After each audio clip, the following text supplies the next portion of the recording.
Hello everyone, welcome back. Just want to say sorry about the news we had the last week or so about not returning back to school. I know it's really hard and I miss you guys very much, but it's for the betterment of everyone in society. So just try to stay positive about everything. Okay, multiplying radicals. So this is something that you will use in geometry, just like I mentioned on this simplifying radicals, and we're going to use this idea to multiply radicals. So I'm going to go on my Pocket page, grab that sheet that we already have printed out, and work on it on page 87. So I just put a little reminder up here about radicals and all the different parts. And it's literally the same thing from the previous page. So remember, the square root uses the radical symbol. So it's nothing new. You know this symbol.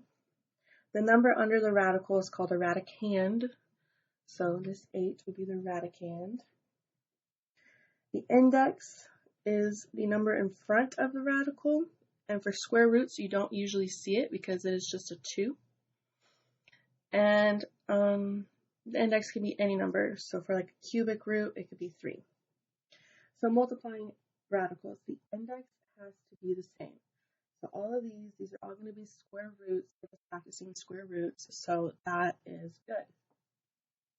The radicands, the number under the radical, can be different. So when you multiply, you can just multiply the numbers that are under the radicand. The radical.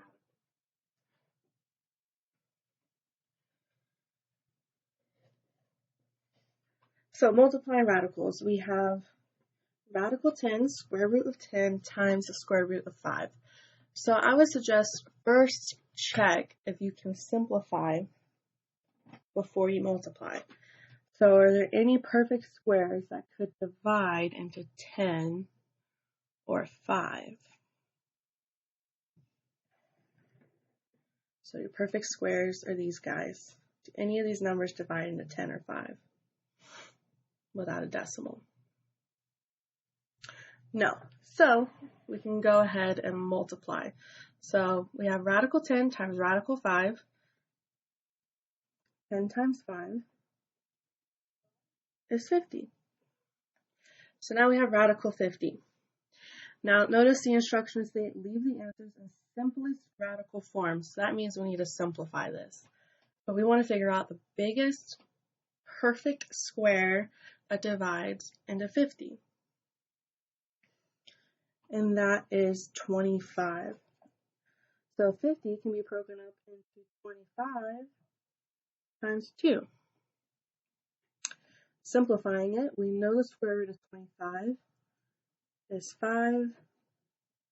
And we don't know the square root of 2. We don't want it as a decimal. We want to leave it in radical form. So we will leave it as square root of 2. So it's 5 radical 2.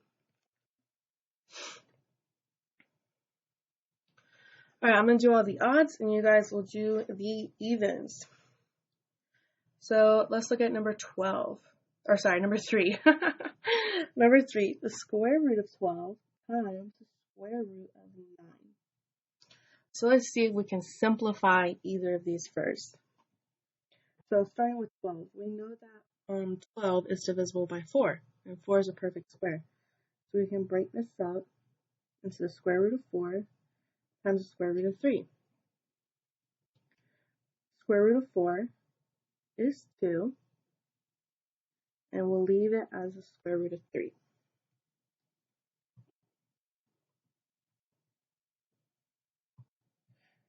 Alright, let's go with the square root of 9. What is the square root of 9?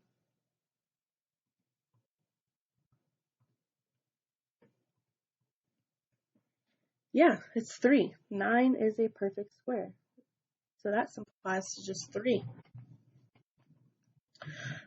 So now we have it in simplest form. We can go ahead and multiply.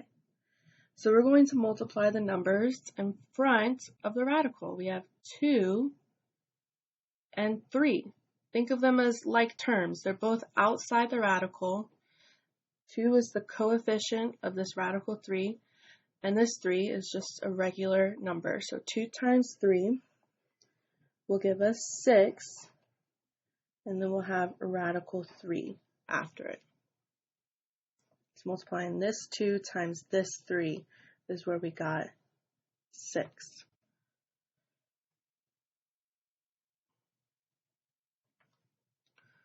Okay.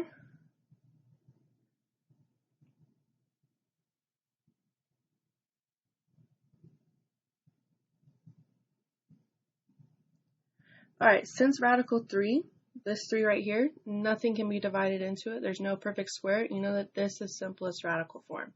So just always double check that at the end. Make sure your radical is completely simplified. Okay, let's do square root of 32 times the square root of 6. So, I'm thinking about 32. What perfect square can divide into 32?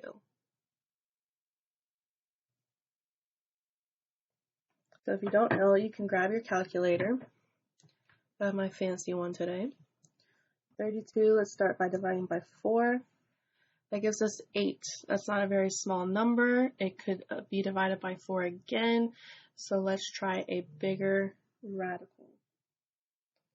Let's do 32 divided by 16.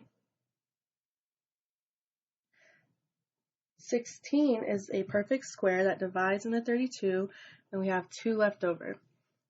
That is small enough. There's no other perfect square that goes into 2. So we're going to break this up into the square root of 16 and the square root of 2. And don't forget, at the end, we're going to multiply by radical 6.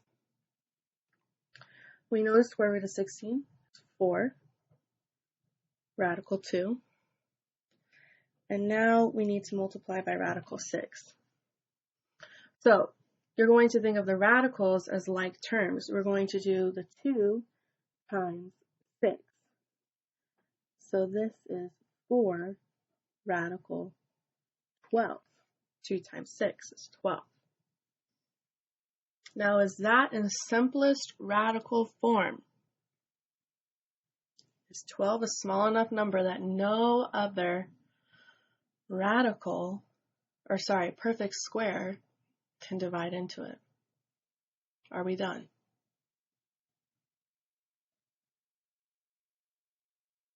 No, we're not done. Good. So we have to break down this 12.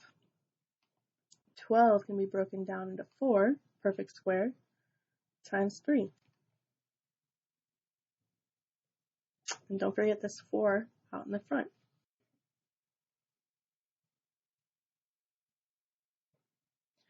All right, so now we know the square root of 4 is 2. So we have 4 times 2 times radical 3. So our final answer will be 8 radical 3. Now that one had a lot of steps. So I just want to let you know you don't have to simplify at the very beginning. You could have just multiplied 32 times 6. Okay, don't get confused. This is just another way to do it. And you would have gotten the square root of 192.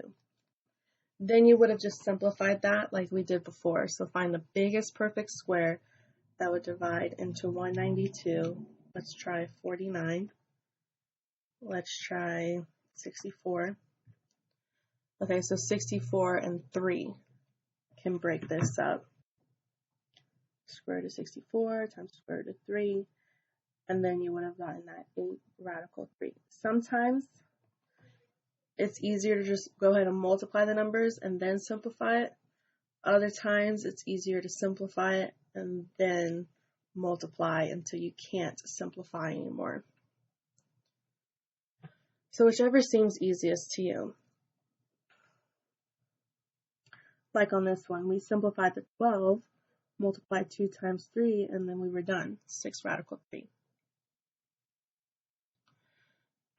Alright, so let's do 15 times 5. Square root of 15 times the square root of 5. What is 15 times 5? 75. So this is really the square root of 75. Now, break that up so that we can simplify it. The biggest perfect square that divides into 75 is 25. 25 and 3 will make 75. So this is the square root of 25 times the square root of 3. We know the square root of 25 is 5. And we have radical 3 at the end. That cannot be simplified any further, so that would be the final answer. Alright, hopefully that was straightforward. Like I said, number 5, sometimes it's easier just to go ahead and multiply instead of simplify, but if the number is too big for you after you multiply, maybe simplifying first is the way for you to go. It's to each their own. You're going to get the same answer in the end, either way you do it. So message me, let me know if you have any questions. I'll offer a Zoom on Monday to go over any problems that you would like to go over. And yeah, have a good weekend. Bye.